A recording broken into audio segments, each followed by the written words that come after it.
Beating Gengar is very straightforward in the sense that your game plan is basically to dominate it in the first round, no matter how you end up doing that. Just pressure it, rush it down, don't worry about anything, just you have to kill it in the first round. Because the idea is, if Gengar can get into the third round, and it can get burst in the third round, you will not win. You will never beat bursted Gengar with Shadow Mewtwo, it's not going to happen. So, if you can get that first round, then it's extremely helpful. So, Eevee's helpful here just so that you can get as much damage as you possibly can. Rotom, however, I've been using to great use because a lot of Gengars, what they like to do is they like to whip a lot of jumping Ys. And even in field phase, they use a lot of moves like the jump charge Y, or they'll do a lot of astonish stuff and all that stuff. If you have a preemptive Rotom, or if you throw a Rotom when you see them jumping in the air, then you can pop it and it'll hit them. So Gengar's going to start doing this jump charge Y. Level 3 Blast will go right through this now, so it's not really that big of a deal. This move is quite annoying, but as long as you're sidestepping, it's not too big of a deal, and you can jump Y by it. Now the thing with jump Y, side Y, and a lot of the moves that you have is homing will go under them. So you need to be aware of that, and I think the biggest thing that you're going to want to do with Shadow Mewtwo is, if you are like full screen, you can kind of throw a lot of stuff. As long as you are wary of Shadow Punch. Shadow Punch is a super annoying attack. I'll show you this right here. Shadow Punch is back A, and they can charge it and it pierces. And it's kind of hard to see, you know, the exact timing to avoid it. Because if you're sidestepping, then you're going to get hit. You have to forward dash through it. But what I would do is, I would just hang out around here. I would either hang out full screen if they're not throwing out Shadow Punches, but if they are, I would hang out around here so that as soon as I see the for the Shadow Punch, that's your forward Y right there, and it'll go right through it. Or you can dash and then try to punish. Jump forward works as well, but you don't want to be too preemptive with the jump Ys and even the neutral Ys or side Ys because homing will go under them. So you kind of want to chill out around this area. And you get them hesitant and you get them trying to play reactionary to go through you, that's when you can throw out that level 3 blast and then freeze them in their place. Forward Y is something that Gengar doesn't really like dealing with. It stuffs out a lot of its moves. Also, be careful of this. Level 3 Shadow Ball, or I guess fully charged Shadow Ball, whatever you want to call it. It's really dangerous. It used to be like just a problem. Now level 3 Blast will go right through it. So just keep that in mind. I think the biggest thing is you're gonna want to get Gengar to, like, you can't really cleanly hit it because it has so many moves that just phase through things, and its dashes are pretty decent, but Permeate and Astonish and even this move, it's the Release X, it's or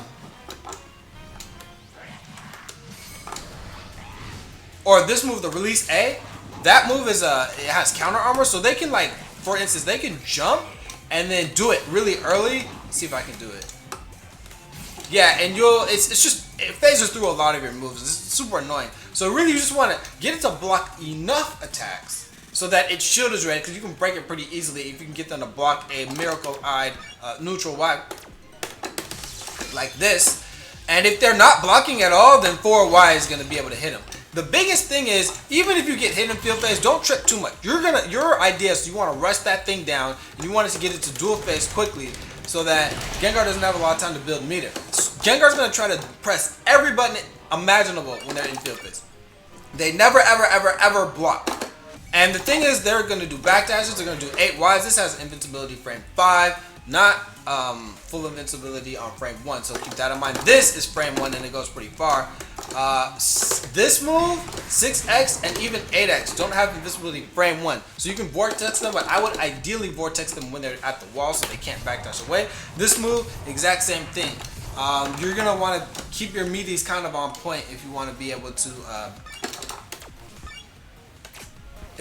stuff those out, but really Vortex is the way to go, or level 2 Blast is pretty good if they just never block at all. But what a lot of these moves though that they're going to be using are going to take it into the air. So once you see it jumping with jumping Y, this move is just super obnoxious, and they can cancel it into all kinds of stuff. So particularly Astonish, but they can even do Astonish into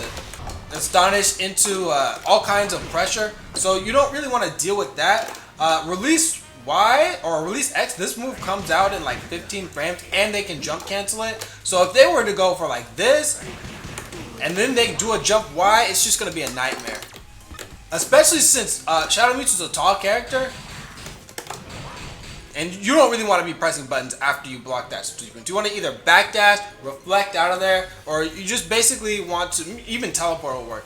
Want to get them to be antsy throwing this out. They love this move, and you can love that they love this move because you can just rotom it the next time you see it.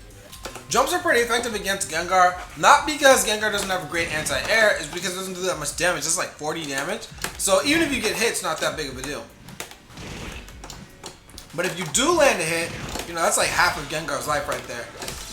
And just like a lot of the other characters with really good reversals, if you do a meaty pillar and expand, no matter what they press, you know, they're not getting out of it. So that's going to be really useful.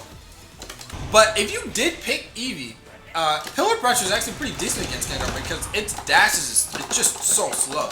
And so that's pretty useful. And even if you didn't have Eevee, if you can slow it down with Rotom, a lot of times it'll be hard for it to get out of your pillar pressure. But this is kind of like a flustercuck when you're in neutral. There's just not that many clean ways to hit Gengar. There's not that many clean ways he can hit you because you have backdash, you have teleport, and you have reflect, and Gengar's moves are pretty slow. Now, what you're going to really be watching out for is a lot of random 6X and a lot of random Astonish and then a lot of jump Ys. So that's why you're going to want to stay like, you know, a few backdashes away so that you can like react to the stuff as it's coming down and just kind of like avoid it. But most of the stuff again is airborne. So this move, you can whiff punish it with 2Y. But everything else, you really just want to be rotoming. And if you're really good, and you like, the problem with this is if you jump and then you 8Y and they come down with like permeate, then you can still get hit if you try to 8Y. But if you know they're just going for a raw jump Y every time, then you can go for your 8Y to give a full combo after that. But you want to rush Gengar down in the first round. Now in the second round, I think that the second round against Gengar for the most part is a formality. I mean, you obviously want to employ the same strategies of pressuring it and making sure that it doesn't get burst, but it's gonna have burst in the second round, and Gengar's entire strategy is built around this, which is get into burst and then basically just win. This move, which is 2X, can be low stance, but it does a ton of chip and a ton of, this move does a ton of shield damage. This move gets it out of basically everything. There's no real way to pressure Gengar if it's doing this. But if you do have burst, then bursted jump X will stop it from going over you, but you can still get hit when you're coming down. When you see Gengar charging this move, just neutral jump and then you can jump Y as it's coming down. This is really dangerous. There's not really that much you can do about it, but if they're not in range and you see that, you can charge your level 3 blast to beat it. But Gengar up close, this jab pressure and stuff like that, it has a ton of active frames, so it'll like go through your counters, and it has so much freeze that a lot of times they'll be able to like kill you if you go for side strike or just poke right through your counter. So side strike is decent against it, but a lot of times Gengar will just go for a backdash and then punish you with super. Super's a grab, so watch out for that. You can't like react to it or anything, and it's as soon as the super flash happens, you're gonna get grabbed unless you already jump. So that's obviously annoying. But you know, basically the thing is, and then look at field phase. Let me just show you how ridiculous this is. Gengar has this laser that no matter where you go on the screen, you're gonna get hit. It'll track you, it'll do a 360 and go straight up into the air. And behind it, it's like, I've never seen anything like this. These, it throws out 3 of them, you can't go anywhere, you're just gonna get hit. And then let's say you decide, oh, let me be smart and block. You see how ridiculous that is? That makes no sense. So if Gengar gets in a burst, you're just going to lose. You want to get into a position where you pressure Gengar so early, so fast, that burst doesn't happen. Round 3, you either force it to use burst round 2, or for the most part, it's a lost cause.